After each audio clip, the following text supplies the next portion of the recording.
नमस्कार, मैं हूं संजय शर्मा। आप देख रहे हैं 4 PM गुजरात। गुजरात लॉबी पसीने पसीने है। अभी अमेरिका में फाइलों का 5% खुला है मामला, लेकिन यहाँ पे धड़कनें बड़ी हुई हैं कि कहीं हमारा नाम तो नहीं।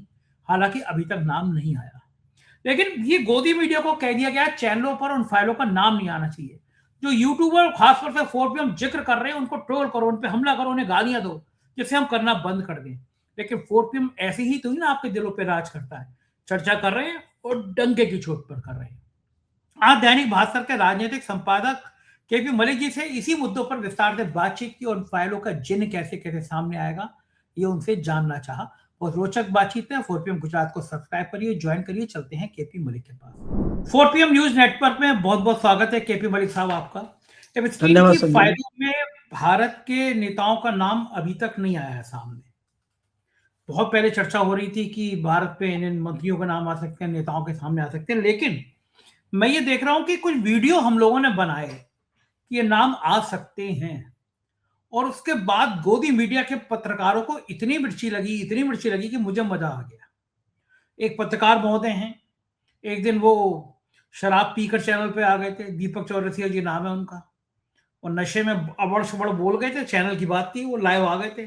चैनल ने लतिया के उनको निकाल दिया। फिर दूसरी जगह गए, वहां भी शराब पीकर बैठ गए, तो फिर लतिया दिया गया। फिर अपना यूट्यूब चैनल चला रहे हैं, उस बेचारे की चल नहीं पा रही, तो आज वो 4PM के थंबनेल लगा लगा के, मतलब मुझे लगता है कि सत्ता की चाकरी में कुछ पत्रकार ऐसे गिर गए हैं कि मैंने जो प्रोग्राम में कहा भी, अगर सत्ता थूकेगी भी तो कहेगी साहब इस थूक में भी इतना स्वाद आता ना आपके साहेब, आप जो थूकते हैं वो भी इतना अच्छा स्टाइल लगता है कि इसका स्वाद ही अलग लगता है। लेकिन इस बीच में एक पत्रकार बगावती हो गए, अर्नब गोस्वामी।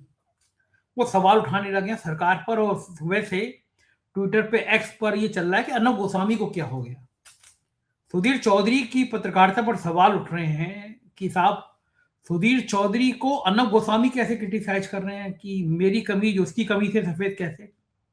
कि गोदी मीडिया में जो भक्ति काल चल रहा है, और जो फाइल के बाद में आज बड़ा मजा आ रहा है। सुबह से 4PM को पूरी गोदी मीडिया की टीम के साथ साथ ट्रोल आर्मी लग गई बीजेपी की। इसलिए कह रहा हूं कि बड़े मजेदार मजेदार नाम है। राश भक्त, किसी भगवान जी की फोटो लगाए, सब्सक्राइबर या फॉलोअर उनके जो है वो किसी के 20, किसी के 25, किसी का कोई नहीं है। यानी जो फेक आईडी बनती है उसको लिख के कस के खराब खराब खराब खराब मेरे बारे में लिखा जा रहा। अच्छा, मैंने वो उस समय जोशीवर्धन प्रोग्राम कर रहा था, तो बताया ये मैं वो पे है वो पहनता हूं मैं। इससे दिन में पता चलता रहता है कि आपका मेंटल स्ट्रेस कितना है आपके ऊपर। आपका शुगर, बीपी, शुगर तो नहीं आता है, बीपी के हार्ट रेट सब चीज डिटेल्स आती है। तो जब मैंने पढ़े आज अपने ऊपर ट्रोल वाले सारे ट्वीट पढ़ रहा था, मैं देख रहा था, आमतौर पर देखता नहीं, लेकिन आज मुझे बड़ा मजा आ रहा था पढ़ पढ़ के। एक ने लिखा कि कुत्तों को घी हजम नहीं होता, तो मैंने बड़े हंसते हुए लिख दिया उनको कि आप घी खाते क्यों हो। एक ने माँ की गाली लिखी, तो मैंने लिख दिया माता जी पिताजी को मेरा प्रणाम कहिएगा। ये संस्कार वालों को मैं बड़ा आजकल मजे में पढ़ता हूँ। तो मुझे लगा कि मैं चेक करूं कि मेरा स्ट्रेस बढ़ रहा है इनसे। तो आइए कि मैं कब मलिक साहब देखा, मैंने पहली बार मेरा स्ट्रेस न्यूनतम, बिल्कुल न्यूनतम था। यानी दिन में मुझे इतना मजा आ रहा था इसको पढ़कर कि मेरा स्ट्रेस और 0 पे आ गया। तो मैंने कहा यार ये रोज इस तरह ट्रोल करें। तो इंदिरा गांधी ने एक बार कहा था कि आप मेरी प्रशंसा करें या निंदा करें, पर मेरी चर्चा करें। तो मुझे लगा 4PM इतना दर्द देने लगा है अब इनको कि इनको चर्चा करने पे मजबूर हो रहा है। केवल एप्स्टीन फाइल पे कुछ लोगों की चर्चा कर दी हम लोगों ने, तो ये पूरी आर्मी जुड़ गई। तो मैं सब पे जानना चाहता हूं कि इन फाइलों के नाम आने से चोर की दाढ़ी में तिनका डर क्यों लग रहा है? साहब को लगे, सरकार को लगे, इन भक्त पत्रकारों को क्या लग रहा है? क्या मानते हैं बड़े साहब आप? संजय जी देखिए, 2-3 चीजें हैं। एक तो आप पत्रकारों का जिक्र कर रहे हैं, उनको कोई पूछ नहीं रहा, तब ये हाल है। उनको ना सत्ता में कोई पूछ रहा, ना विपक्ष में पूछ रहा। वो पीप नहीं बजा रहे, जैसे बैंड बज रहा होता है ना, और हम बताते हैं कि बाहर घर में से पीप नहीं ले आए, वो भी अपनी बजा रहे हैं, हालांकि कोई सुन नहीं रहा उनकी। लेकिन वो दिखा रहे हैं कि भाई हम भी सत्ता के साथ हैं। अगर वो सत्ता के साथ होते तो आज वो भी सुधीर चौधरी होते, और सत्ता के खिलाफ होते तो वो संजय मिश्रा होते, और दोनों ही ना होते तो अर्णव गोस्वामी होते। संजय शर्मा, मिश्रा क्यों कह रहे हैं मुझे? नहीं, संजय मिश्रा कह रहा हूं आपको। संजय मिश्रा, संजय शर्मा, चलो कोई बात नहीं, माफी चाहता हूं। संजय मिश्रा होते, लेकिन मैं ये कह रहा हूं वो तो ना मिश्रा है और ना गोस्वामी है, ना चौधरी हैं, वो तो किधर भी नहीं है, तो है क्या वो? तो वो है खामखा। तो खामखा का भी आप जो है वहां नाम लेके आप रुतबा बढ़ा रहे हैं। कई लोग इसी को सर्च करेंगे कि ये दोनों लोग बैठ के किसकी चर्चा कर रहे हैं। जहां ये मोदी की चर्चा करते हैं, जहां योगी की चर्चा करते हैं, जहां ये अमित शाह जी की चर्चा करते हैं, आज कौन ऐसा तीसरा चौथा क्रांतिकारी आ गए जिस पे चर्चा उधर हम ले जा रहे हैं? छोड़िए ना इसको। ये आप रिएक्शन पढ़ना छोड़ दीजिए। मुझे चौधरी चरण सिंह जी का वो डायलॉग याद आता है। वो ये कहते थे गांव की सभाओं में आकर, तब तो बहुत छोटे छोटे थे स्कूल में, वो ये कहते थे कि भाई सुन लो, अगर पत्रकार मेरी बड़ाई करने लगे, पत्रकार मेरे लिए अच्छा अच्छा लिखने लगे, तो समझ लो कि मैं बिक गया हूं या पत्रकार बिक गया है। तो अगर पत्रकार मेरी बुराई कर रहा है, कांग्रेस मुझे गाली दे रही है, तो समझो मैं तुम्हारा काम फिट कर रहा हूं। बिल्कुल सही बात है। तो भाई साहब, आपको अगर लोग जो है ट्रोल कर रहे हैं, आपके ट्रोलर बढ़ रहे हैं, तो आप समझ लो कि कहीं ना कहीं मिर्ची लग रही है। और संजय जी, मिर्ची लगी कहाँ है अभी? अभी तो भैया सिर्फ 10% फाइल खुली है, सिर्फ 10%, उससे भी कमी है। उनका बीपी देखिए आपके, जिनकी संभावना और जो क्रांतिकारी कदम उठा चुके हैं भाई साहब। और ये आज का मामला नहीं है। आज एक मैं बारीक बात आपको ये बताता हूं कि जब क्लिंटन आए थे, मैं तो कवरेज कर रहा था उस टाइम, हैदराबाद हाउस में दिल्ली में मैं था। दिल्ली से बाहर तो हमने, वो मुंबई भी उन्होंने विजिट की थी। और ये जो मोहतरमा थी, जो उनकी उसकी वाइफ है एप्स्टीन की, प्रेमिका थी उसकी, वो मुंबई पहुंची थी। उसमें उसकी भी एक फाइल आज रिलीज हुई है कि उसने मैसेज भेजा है कि मेरी मीटिंग क्लिंटन जी से हो गई है और मैं सुबह की फ्लाइट से आंध्रा जा रहा हूं। तो आंध्रा में क्या करने गई थी वो? अभी तो शुरुआत है ये।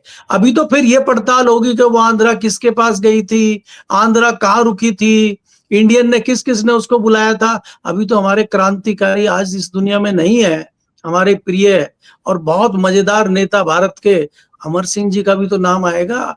क्लिंटन के और अमर सिंह के किस्सों की चर्चा आपको शायद नहीं पता होगी। वो तो इंटरनेशनल हो गए थे। और क्लिंटन जी, उनके अमर सिंह जी के फोन पे क्लिंटन, आप समझिए खेला कहां तक जाएगा। और जब खेला अमर सिंह तक जाएगा तो वो यूपी और दिल्ली में ना आए, ऐसा कैसे हो जाएगा? सही बात। तो अभी तो खेल बहुत बाकी है। तो ये जितने लोग हैं संजय जी, जितने लोग हैं ये जो आपको ट्रोल कर रहे हैं, अभी तो मिर्च लगी है इनको। अभी तो बड़ी बड़ी लाल मिर्च जो है खानी है इनको, हलक में उतरनी है इनके। तो अभी आप वेट करिए। दूसरी चीज मैं ये कह रहा हूं कि उन नेताओं का सोचिए, उन सेलिब्रिटी का सोचिए, उन नौकरशाहों का सोचिए, उन उद्योगपति का सोचिए जो सचमुच होके आए हैं और वो ये कह रहे हैं कि साला अगर क्लिंटन की तस्वीरें जो है नहाते हुए और उसको गलवैया डाले हुए फोटो दिखा रहे हैं, भैया हमारी आगे तो क्या होगा रे?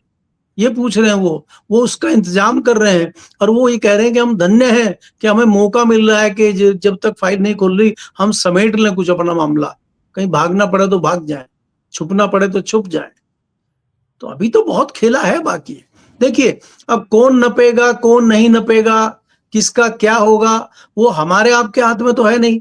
भाई आप ये देखिए कि फाइल खोलने वाले कौन है। आप मजे की बात देखिए, जिस व्यक्ति ने सबसे ज्यादा मेहनत की है और ये कानून बदलवाया है और वहां पे सबसे ज्यादा इसको दबाव में लिया है ट्रंप को कि ये फाइलें खोली जाए, वो रोहित खन्ना है। और वो वंशज है हमारे लाला लाजपत राय के, क्रांतिकारी के। और वो भी वहां पे बड़े पॉलिटिशियन है विपक्ष में। तो उन्होंने ये फाइल खुलवाने का काम किया है। लेकिन इसमें एक और है कि जो जांच कर रहे हैं एफबीआई के चीफ, वो पटेल साहब, वो भी भारतीय गुजराती हैं, वो जांच कर रहे हैं। ये जितनी फाइलें एक्सपोज हो रही हैं, ये वो कर रहे हैं, कहीं उनका ना कुछ जाग जाए। बाकी तो सब बढ़िया चल रहा है। कहीं लेकिन आप देखो क्या डेमोक्रेसी है। क्लिंटन से लेकर ट्रंप तक, ट्रंप को पता है कि मेरा नाम है, क्योंकि जो मिला है उससे, उसको तो पता ही ना मैं उससे मिला हूं, तो उसको पता है कि मेरे फोटो होंगे। तब भी अमेरिका की डेमोक्रेसी को देखिए, ट्रंप ने उस बिल पे हस्ताक्षर किए बड़ी मजबूरी में, लेकिन पार्लियामेंट की हिम्मत देखिए कि पार्लियामेंट का नहीं, सच सामने आना चाहिए। क्या हम भारत में कभी इस बात की कल्पना कर सकते हैं कि कोई बड़ा मुद्दा होगा, कोई किसानों से जुड़ा मुद्दा होगा, कोई बेरोजगारों से जुड़ा मुद्दा होगा, 700-800 किसान मर गए एक आंदोलन के चलते, और प्रधानमंत्री जी की तपस्या में कुछ कमी रह गई थी। बाद में उन्होंने कहा इसलिए वापस ले रहा हूं बिल, लेकिन 800 किसानों की मौत पे कोई बिल वापस नहीं हो रहा था। चुनाव नहीं आते तो शायद वो आंदोलन और चलता रहता। कभी भारत की संसद में इतनी हिम्मत कर सकते हैं कि सांसद खड़े होकर कह दें कि नहीं प्रधानमंत्री जी गलत है, ये किसानों के मुद्दे का मामला है। सत्यपाल मलिक मुझे आज याद आते हैं कि ऐसा कोई व्यक्ति होगा कि जो गवर्नरशिप के बाद लात मार दे, या फिर सब धनखड़ जी जैसे ही पैदा होंगे। हालांकि बाद में वो भी बड़ा रुस्वा होकर निकले, लेकिन उससे पहले उन्होंने अपना जमीर बेचा। मैं कभी जाति पे कमेंट आमतौर पे नहीं करना पसंद नहीं करता हूँ मलिक साहब, लेकिन आप भी जाट हैं। जाटों में कहा जाता है कि झुका हुआ झाट और टूटी हुई खाट, अगर मैं सही कहावत कह रहा हूँ। जाटों को पसंद नहीं आता। तो दो चेहरे हैं उसके भी, एक सत्यपाल मलिक की राजनीति जिन्होंने जाटों के दिलों में स्थान बना लिया, एक बड़ा वैभव छोड़ा, और एक तरफ हमारे धनखड़ साहब जो ना खुदाई मिला ना विसाले सनम, 100 जूते भी और 100 प्याज भी। तो क्या पार्लियामेंट, अमेरिका की पार्लियामेंट की तरह हम कभी कल्पना कर सकते हैं कि भारत की संसद में भी किसानों पे, बेरोजगारों पर 10 सांसद खड़े होंगे कि भाई आजादी के बाद से अब तक का सबसे ज्यादा बुरा हाल बेरोजगारी का हो गया। 50 सांसद खड़े हो जाएंगे और कहेंगे कि रुपया ऐतिहासिक गिरावट पे जा रहा है, हमारे देश की साख डूबी जा रही है, ना पाकिस्तान की करेंसी कम हो रही, ना श्रीलंका की, ना बांग्लादेश की, जितना तेजी से हमारी हो रही है, क्यों हो रही है।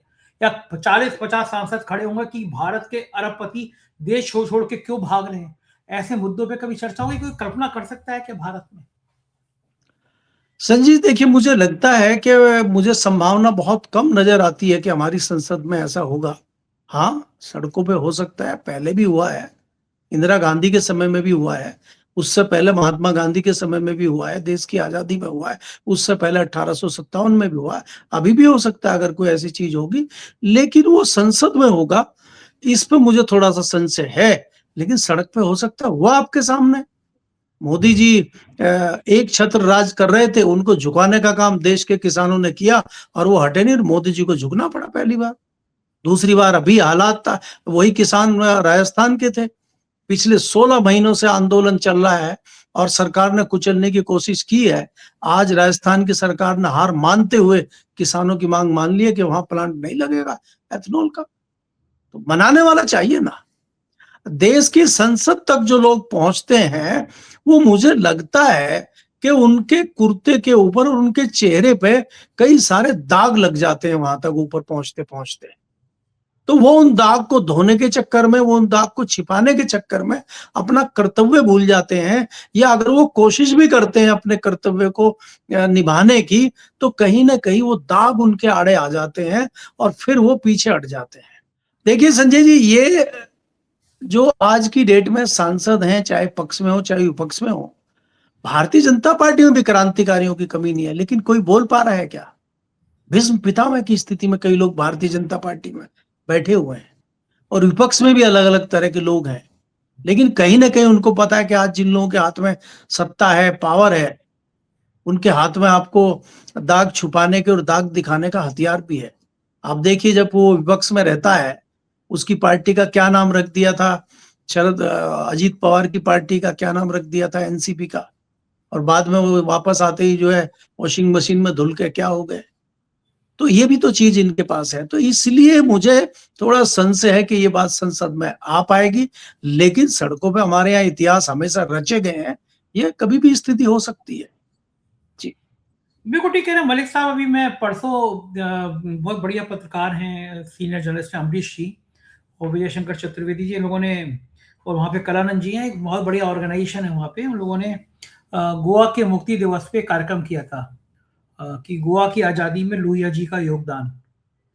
तो मैं गया था उस कार्यक्रम में, शिवगढ़ सर भी थे और बाकी बहुत सीनियर लोग थे, आनंद कुमार जी भी थे, आशुतोष जी भी थे, सुनील शुक्ला जी थे, अनिल यादव जी थे, मतलब बहुत बहुत अच्छा इस तरह के विचारक लोग थे।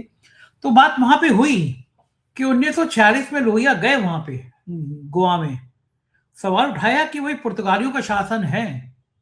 तो लोहिया का कहना था कि सबसे बड़ी गुलामी मानसिक गुलामी होती है, आपको बोलने ना दिया जाए, आपको गुलाम बना दिया जाए, जैसा इस समय सत्ता कर रही है कि अभिव्यक्ति की आजादी को कुचल दिया गया। लेकिन लोहिया को पता था कि यह पथ थोड़ा कठिन है, कांटे हैं, लेकिन उस व्यक्ति ने विचार पैदा किया कि गोवा में जाकर आजादी के बाद एक आंदोलन चलाया, यातनाएं हुई, जेल गए वो, लेकिन फिर भले बहुत साल लग गए आजादी के बाद, 14-16 साल लग गए गोवा को आजाद कराने में, लेकिन गोवा फिर आजाद हुआ। क्योंकि एक व्यक्ति को, किसी के विचार को तो पैदा होना चाहिए। किसने सोचा था कि किसान आंदोलन करेंगे और मोदी सरकार झुक जाएगी? लेकिन 700-800 किसान मरते चले गए ठंड में। यही गोदी मीडिया उन्हें आतंकवादी कह रही थी, उन्हें खालिस्तानी कह रही थी। और जब वो झुक गए, पहले कहा किसान बिल ले आए, तो गोदी मीडिया ने कहा कि अरे मोदी जी का ट्रम्प कार्ड, देश के किसानों का फ्यूचर बदल जाएगा। अरे मोदी जी ने कहा तपस्या में कोई कमी रह गई, बिल वापस ले रहा हूं, तो फिर उसी गोदी मीडिया ने कहा ट्रम्प कार्ड, क्या ट्रम्प कार्ड है, देश का भविष्य बदल गया। लेकिन आपकी बात सही है, मैं मानता हूं कि देश में एक वैचारिक आंदोलन खड़ा हो सकता है, हुआ भी है। अन्ना का आंदोलन, भले वो बाद में फ्रॉड साबित हुआ, पता चला कि उसके पीछे संघ खड़ा था, लेकिन कांग्रेस के खिलाफ उसने एक माहौल बना दिया पूरे देश में, गांधी के रास्ते पे चलते हुए, बिना किसी हिंसा के। और दुनिया की जो स्थितियां हो रही हैं इस समय, जैन आ रहे हैं सड़कों पर, नौजवान आ रहे हैं, और बिना कोई जरूरी नहीं है हिंसा, गांधीवादी तरीके से भी एक विचार खड़ा हो सकता है देश में। तो देश के हालात हैं, खास तौर से मैं जिक्र करना चाहूंगा बेरोजगारी का और किसानों की समस्याओं का। मलिक साहब, लगता है कि देश के अलग अलग हिस्सों में जो यूथ है, जिस तरह से यूथ में गुस्सा बढ़ रहा है, एक बड़ा छात्र आंदोलन देश में देखने को मिल सकता है। संजय जी देखिए, अभी मुझे इसमें भी थोड़ा लग रहा है कि थोड़ा टाइम लगेगा। अभी युवा और छात्रों में भी वो एक एनर्जी जैसे होता है, या जिस तरह की एक आग होती है, या यूं कहिए कि जिस तरह की एक स्ट्रेटजी होती है, जो उस तरह की एक मुझे लगता है कि उनके अंदर उस तरह का होना चाहिए कि हमें कुछ करना है, वो भ्रमित है। और उस तरह का ज्ञान भी उनको सड़क का नहीं है। जितने युवा हैं वो आज तालीम लेके आए हैं ज्यादातर अंग्रेजी में और अंग्रेजी सिद्धांतों के हिसाब से, अंग्रेजी तरीकों से लेके आए। गांव में पढ़े नहीं है, कष्ट उन्होंने देखा नहीं है, परिवार काफी हद तक जाके सपोर्ट करता है, परिवार अपने पेट को काट कर अपने बच्चों को पढ़ाता है। तो बच्चों को वो चीज अभी तक समझ में नहीं है। मैं अधिकतर बच्चों की बात कर रहा हूँ, सबकी नहीं कर रहा हूँ। तो अभी वो आंदोलन मुझे आते हुए दिखाई नहीं दे रहा है, क्योंकि इनके पास एक इतना अच्छा हथियार है भ्रमित करने का, जिसको जिस चीज से प्यार है उसको ये दे रहे हैं। और आज सबसे बड़ी चीज ये है कि जो धर्म के नाम पे है, धर्म के नाम पे आप डराइए मुसलमान आ जाएंगे, आपको खा जाएंगे, आपको मार देंगे। क्योंकि आज तक तो मुसलमान आए नहीं थे, ना मुगलों के जमाने में आए, ना कांग्रेस के जमाने में आए, ना अंग्रेजों के जमाने में आए, अब आ जाएंगे। तो वो कह रहे सही कह रहे भैया, सही कह रहे, इन्होंने करा भी था एक, वहां फलाने मुसलमान आ गए थे। तो एक तो वो कहानी बन जाती है। दूसरा क्या है कि अगर आप पिछले 10 साल का इतिहास भी देखें, जो विकास मंदिरों में, जो विकास धर्म के लिए, जो विकास बाकी चीजों के लिए हुआ है, वो विकास आईआईटीज में, वो विकास विश्वविद्यालयों में, वो विकास अस्पतालों में, वो विकास नौकरियों में, वो विकास बाकी जगह दिखाई नहीं दे रहा है। लेकिन उसके खिलाफ आज बोलने को कोई तैयार नहीं है। 2024 के लोकसभा चुनाव के बाद भी जिनको हम बहुत बड़े राजनीतिज्ञ समझते हैं, हम तो कहते थे कि चाय वाला भी बिहार में राजनीति करता है, उसको 10,000 रुपए महिलाओं के खाते में जाती है, वो सब राजनीति धरी की धरी रह गई लोगों की। कई सारे कारण रहे होंगे, खाली एक कारण की मैं बात नहीं करता, लेकिन मैं मानता हूं कि मुख्य मुद्दा वही था कि फ्री का राशन और 10,000 रुपए, उसने सब पे पानी फेर दिया। आपकी दारूबंदी, फलाना, युवाओं को नौकरी देंगे, ये कर देंगे, वो कर देंगे, सब धरा रह गया। वो पीके साहब भी घूम के जो है टूरिज्म करके आ गए बिहार में चुनाव में, सब लोग अपने घर रिटायर होके आ गए। और भारतीय जनता पार्टी ने असली ट्रम्प कार्ड खेला और आज सत्ता में बैठी हुई है और जूझ रहे हैं नीतीश कुमार, जिनको हम चाणक्य कहते थे कि भाई साहब असली राजनीति के क्रांतिकारी चाणक्य नीतीश कुमार हैं। आज किसी तरह वो जो उनकी नैया है वो तूफान में घिरी हुई है, कभी उसमें छेद हो जाता है, वहां कपड़ा ठूसते हैं, कभी पतवार गिर जाती है, कभी उधर से टेढ़ी हो जाती है, कभी कुछ कर देते हैं। वो राजनीति से जूझ रहे हैं अपने अंतिम समय में, चला नहीं पा रहे हैं, वो संभाल नहीं पा रहे हैं वो। तो ये हाल लोगों का है। क्या बिहार में तो एक से एक राजनेता हुए हैं, बिहार में तो हम कहते हैं कि हर एक व्यक्ति राजनीति करता है, चाहे वो किसान हो, चाहे वो छोटा रिक्शे वाला भी हो, वहां तो राजनीति की बड़ी लोग जो है वो रखते हैं। दिल्ली देश की राजनीति का केंद्र है, यहाँ भी केजरीवाल को उठा फेंका, पहले कांग्रेस गई, फिर केजरीवाल को फेंक दिया, अब जय श्री राम दिल्ली में चल रहा है। देखिए पॉल्यूशन कितना बढ़िया खत्म कर दिया भारतीय जनता पार्टी ने आते ही। केजरीवाल यहाँ नाटकबाजी करता रहता था, कभी ओड इवन लगा रहा है, कभी कुछ कर रहा है, कभी वो 4 लड़के चौराहे पे खड़े कर रहे हैं कि भैया गाड़ी कम चलाओ, गाड़ी बंद करो, कुछ तो करता था वो। इन्होंने कहा हम कुछ भी नहीं करते, हम वहां पे 2-3 पानी के फव्वारे लगवा देते हैं, ट्रक लगवा देते हैं, जहां पे वो आपका पानी का पैमाना, जो पोल्यूशन का पैमाना है, वहां थोड़ा पानी का छिड़काव वगैरह लगवा देते हैं, इसके अलावा हम कुछ नहीं करेंगे। आज वीडियो भेजा है किसी ने, जो माननीय मंत्री जी हैं प्रवेश वर्मा जी, जो जाके इंजीनियरों को डांटते थे, पोल्यूशन बताते थे, कभी यमुना में बताते थे, कभी दिल्ली में बताते थे। उनके गांव मुंडका में दिन में फैक्ट्रियां चल रही हैं, और अगर गांव के लोग इकट्ठे होकर फैक्ट्री वालों को कहते भाई दिन में आप इतना धुआं दे रहे हो, पोल्यूशन हो रहा है, बोला जो उखाड़ सकते हो उखाड़ लो, उसके अंदर इतनी हिम्मत कहां से आ रही है? तो इसलिए मैं आपको कह रहा हूं कि ये इनको सिस्टम समझ में आ गया है। इसलिए ना कोई युवा खड़ा होगा, ना कोई बेरोजगार खड़ा होगा। जब बेरोजगारी होती है या कोई इस तरह की चीजें होती है, तो आसपास मंदिरों में या शिवालयों में वो घंटियां बजनी शुरू हो जाती हैं, और सबका ध्यान बेरोजगारी भूल के, और कानों में वो घंटियों की जब आवाज आती है वो सब भूल जाते हैं, और फिर जय श्री राम हो जाता है अरविंद शर्मा जी वाला। देखो आप एक व्यापारी ने कोई आवाज आपके लखनऊ में, मुरादाबाद में, दिल्ली में, नोएडा में 4 व्यापारी मिलके खड़े हुए हैं कि भैया फैक्ट्री में लाइट नहीं आ रही है साहब। उन्होंने मंत्री जी को कहा कि साहब लाइट नहीं आ रही है, बड़ी दिक्कत है, 3 बार कहा, क्या कह रहे हो? बोला सर वो लाइट नहीं आ रही है। बोला किधर से लाइट नहीं आ रही है? बोला बोलो जय श्री राम। और बोला लाइट आ गई, अब वो भी खुश और मंत्री जी भी खुश, गाड़ी में बैठ के चले गए। और आपको क्या चाहिए? ये स्थिति मैं देख रहा हूँ कि जो कफ तो पीड़ित व्यक्ति नहीं, मैं ये कह रहा हूँ पीड़ित व्यक्ति तो आंदोलन करेगा। जब कोई पीड़ित है ही नहीं तो कौन सड़कों पे उतरे, कौन आंदोलन करे? किसान पीड़ित था, बेचारा उतर गया था। ठीक, बिल्कुल सही कह रहे हो, मैं सहमत हूँ आपकी बात से। मैं इसी तरह देख रहा हूँ ना यूपी में कफ सिरप वाला कांड। प्रधानमंत्री के निर्वाचन क्षेत्र वाराणसी में कोई बड़ी घटना होती है तो आईबी के वहां तमाम अफसर रहते हैं कि आईबी ध्यान रखे, प्रधानमंत्री का निर्वाचन क्षेत्र है। वहां पे हजारों करोड़ रुपए का नशे का कारोबार सालों तक चलता रहा।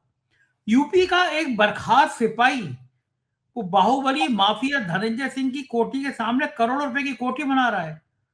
उस बर्खास्त सिपाही का पता धनंजय सिंह के पास है, और धनंजय सिंह खुद मुझसे कह रहे थे कि हम तो योगी जी के लिए कुछ भी कर सकते हैं, हम तो योगी जी से जुड़े हुए हैं। और विधानसभा में योगी जी कह रहे हैं कि इन माफियाओं के साथ तो समाजवादी पार्टी से जुड़े हुए हैं। कब वो बुलडोजर जो है वो आज तक उस सिपाही की कोठी तक नहीं पहुंचा। गरीब डीजल खत्म हो गया उसका, डीजल। ये लग रहा है क्या क्या सीन है, मतलब कोई फर्क नहीं है। आदमी को लगता ही नहीं है, नेताओं को लगता ही नहीं है कि आम आदमी क्या सोचता होगा। वो ये सोच रहा होगा डीजल खत्म हो गया बुलडोजर में, है ना? संजय देखिए, एक्चुअली क्या है, उनको भी समझ में आ गया है कि अब जनता को आप जो मर्जी करिए, जैसे मर्जी करिए। चुनाव से जस्ट पहले कोई बहुत बढ़िया एक फॉर्मूला ले आइए, और चुनाव सब जीत रहे हैं। भारतीय जनता पार्टी तमाम राज्यों में जीत रही है। जहां थोड़ा झटका लगा था 2024 के लोकसभा चुनाव में, और एक मोरल डाउन हुआ था भारतीय जनता पार्टी का, और संघ थोड़ा चौड़ा हो गया था, 4 राज्यों में चुनाव जीत के कॉन्फिडेंस बढ़ गया है। और आज आप देखिए उसी का नतीजा है कि जिस प्रकार से भारतीय जनता पार्टी में राष्ट्रीय अध्यक्ष और यूपी का अध्यक्ष बनाया गया है। योगी जी को पूछा तक नहीं गया, योगी जी के खास कुर्सी नहीं मिली थी वहां स्वतंत्र देव को, मंच पे कुर्सी नहीं मिली थी। बिल्कुल ठीक कह रहे हैं आप कि खड़ा कर दिया गया था और उसके बाद में कुर्सी मिली नहीं थी। बहुत बहुत शुक्रिया मलिक साहब, आपने मुझसे बातचीत की। ये देखिए मलिक जी, पूरी बातचीत आपने सुनी, कैसी लगी बताइएगा जरूर। शुक्रिया, थैंक यू।